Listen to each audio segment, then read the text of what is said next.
నిబద్ధతతో బాధ్యతతో చిత్ర పరిశ్రమకు అహర్నిశలు కృషి చేసి రాత్రి 9 గంటల వరకు షూటింగ్ ఉంటే 9 గంటలకే మీ పని అయిపోదు. గొప్ప కళాకారులు 9 గంటలకు షూటింగ్ ముగించుకొని వెళ్తే అన్ని సర్దుకొని మళ్ళీ ఇంటికి చేరే వరకు రాత్రి 12-1 గంట అవుతుంది.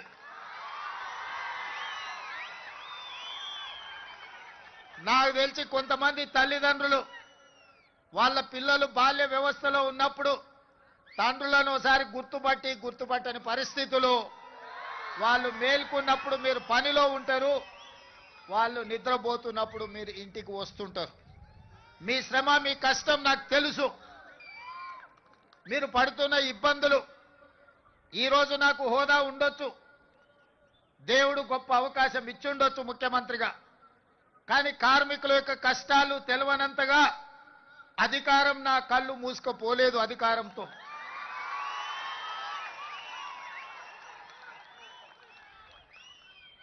కార్మికులు, కవులు, కళాకారులను సన్మానించే నంది అవార్డు కార్యక్రమం తెలంగాణ రాష్ట్రం వచ్చిన తర్వాత కాలగర్భంలో కలిసిపోయింది 10 సంవత్సరాలు.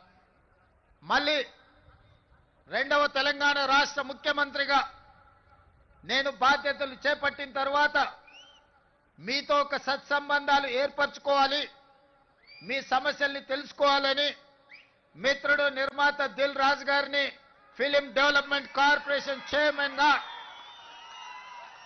తను కూడా గ్రామీణ ప్రాంతం నుంచి కష్టపడి పైకి వచ్చినవాడు, కార్మికుల కష్టాలు తెలుసుకొని రాష్ట్ర ప్రభుత్వానికి వారధిగా ప్రయత్నం చేస్తాడు, వారధిగా ఉంటాడు అని వారిని నియమించడం జరిగింది.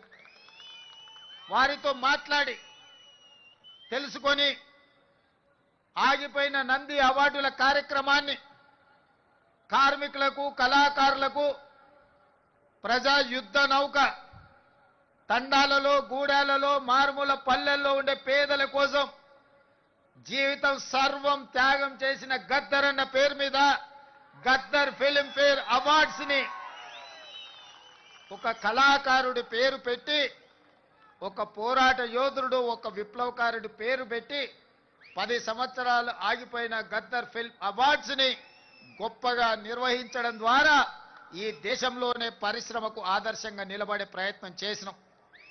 మిత్రులారా, ఆనాడు మీ శ్రమతో నంది అవార్డులు సాధించడమే గొప్ప అనుకున్నాం.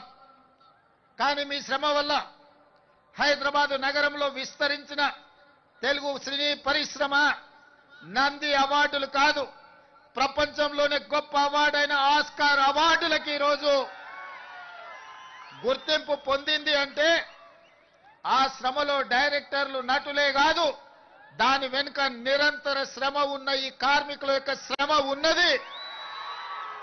మీ రక్తాన్ని చెమటగా మార్చి దారబోసి షూటింగ్ లో ఫైటర్స్ ప్రాణాలు వదులుకుంటే ఈనాడు ఆస్కార్ అవార్డులు రావడం జరిగింది.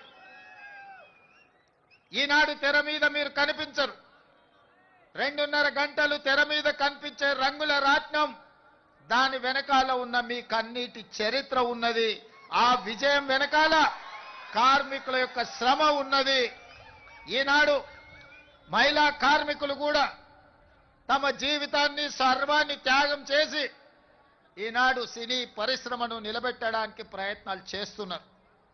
అందుకే మిత్రులారా, మీ కష్టాన్ని తెలుసుకోవాలి, మీకు ఈ ప్రభుత్వం అండగా నిలబడాలి, మిమ్మల్ని వీలైనంత మేరకు ఆదుకోవాలి. తద్వారా తెలుగు పరిశ్రమ ఈనాడు టాలీవుడ్ గా కాదు, హాలీవుడ్ నుంచి కూడా ఇక్కడికి వచ్చి షూటింగ్లు జరగాలి.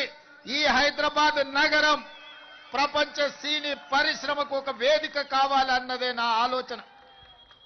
అందుకే ఆనాడు నేను చెప్పిన, మీరు వచ్చినప్పుడు సినీ పరిశ్రమను చిన్న చూపు చూసే సమస్యనే లేదు.